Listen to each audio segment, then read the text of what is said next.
Hey guys, welcome to today's video where we're going to be discussing the Jamal Adams trade to the Seahawks and what it means for the Seahawks, what it means for the Jets, and we're just going to be breaking down the trade. Before we get started, please like and subscribe. It really helps my channel grow. And on a quick side note, if you don't already know, I've been writing articles for the updog.com, which is basically a sports article website where anyone under the age of 22 can post articles on any sports topic that they're interested in. If any of y'all are interested in reading some of the articles on the website, feel free to go check those out. I'll leave a link to them in the description down below. There are some really interesting articles up, and we're coming up with new content daily. Secondly, if any of you are under the age of 22 and are interested in doing some sports writing, then you can sign up on the updog.com immediately. By the way, it's free and you can write as much or as little as you want. The only requirements are that you're under 22 and are interested in sports writing. If this is something that even partially interests you, why not give it a shot? It's a good thing to put on a resume, and once again, you can write as much or as little as you want. I'll leave a link in the description down below for those that are interested. Now let's dive into the video, and I hope you enjoy.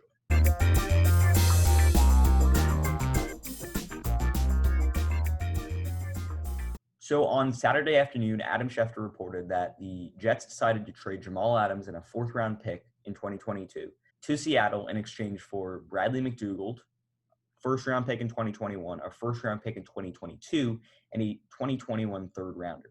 So basically, that's two first-rounders for Jamal Adams. Let's start about who Jamal Adams is. Jamal Adams is a top 3, top 2, maybe even the best safety in the NFL, but in 2019, he was a Pro Bowler, a first-team All-Pro member, and he played in 14 games. In those 14 games, he was great. He's one of the hardest-hitting safeties in the NFL. He had a 87.9 PFF player grade. He had 1 interception. That was a pick 6 on Jarrett Stidham against the Patriots. And he had 61 solo tackles, 14 assisted tackles, and 75 combined tackles. According to Pro Football Reference, his approximate player value was 13, which was pretty high. And all in all, Jamal Adams is one of the best safeties in the NFL. But who won this trade? So let's take a deep dive into the trade. So for the Jets, they ended up giving away their cornerstone defensive player in exchange for 2 first-rounders. This trade kind of reminds me of what the Dolphins did last year by trading away Laramie Tunsil, their left tackle, who's probably one of the best left tackles in the NFL, for 2 first-round picks to the Texans. So the thing is with Jamal Adams, he didn't want to be in New York, so I think that Joe Douglas and the Jets got a great deal. They got 2 first-round picks.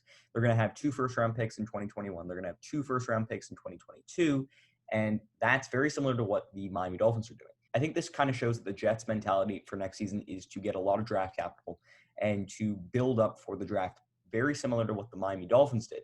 And I think the Jets could end up following the same blueprint to the Dolphins. Yet, for the Seahawks, I mean, they gave up a lot of draft capital, but at the end of the day, when you're a playoff team that is a Super Bowl borderline team, you have to give up some draft capital to get the players that you need on the roster to make an impact. Now with Jamal Adams, that secondary looks great with Shaq Griffin, Quinton Dunbar.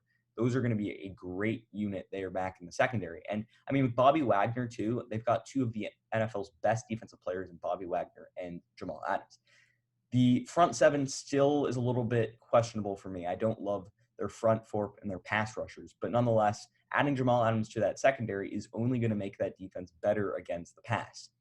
Plus, Jamal Adams can play in the box and he can sack the quarterback. Last year, he had 6.5 sacks for the Jets, and he's a guy who can simply just disrupt football games. All in all, I love Jamal Adams going to the Seahawks, especially as a Dolphins fan. I like how he's no longer going to be on the Jets, but I think that the Jets are really going to need to hit on their picks if this Jamal Adams trade is going to end up being a win for them. At the end of the day, the Seahawks giving up that much draft capital really shows that they are going to re-sign Jamal Adams to a big long-term deal, and I think that could be in their best interest. Now, who won the trade? So, did the Jets win the trade? I'd say the Jets won the trade.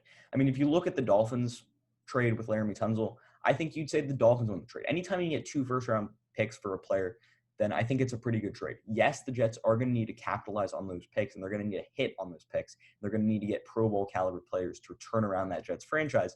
But at the end of the day, on paper, the Jets look like they've won the trade. Yet, I'm not saying for the Seahawks this was a bad trade. Yes, they probably gave up a little bit too much. They gave up 2 firsts and a third rounder, which is a lot of draft capital. But at the end of the day, it really boosts their secondary, and it really makes them into a better defensive unit.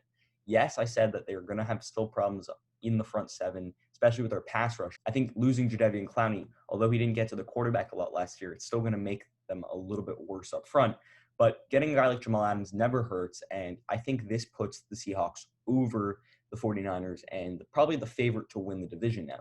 So watch out, Seahawks fans, for Jamal Adams to really turn the tide for the Seahawks next year and hopefully make them into a better team, a more productive defensive unit, and hopefully that allows them to end up going on to the Super Bowl. And I think this is also a good trade for the Jets too.